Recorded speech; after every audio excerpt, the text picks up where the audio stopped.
মিরপুরের মাঠে 34 ডিগ্রি তাপমাত্রা রোদকে হার মানালেন নাহিদ রানা। তীব্র গরমেও নেটে ঘাম ঝরাচ্ছেন টাইগার এই পেসার।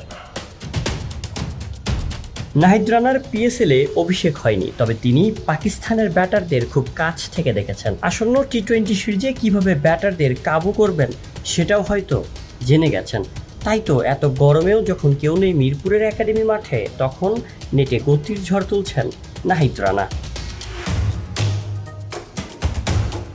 কথায় আছে পরিশ্রম করলেই মিলবে ফল, সেজন্যই হয়তো নাহিদ রানার এমন অনুশীলন। তিনি জানেন দলে তার কতটুকু দায়িত্ব, তাই তো দায়িত্ব কাঁধে নিয়ে নিজের সেরাটা দিতে প্রস্তুত হচ্ছেন রানা।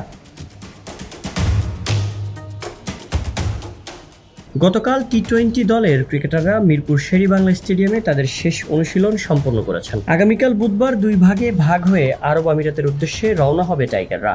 পাকিস্তানের বিপক্ষে 5 ম্যাচের টি-20 সিরিজ খেলার আগে সংযুক্ত আরব আমিরাতের বিপক্ষে 2টি টি-20 ম্যাচ খেলবে বাংলাদেশ দল। Shayan Sabbir, BD archive.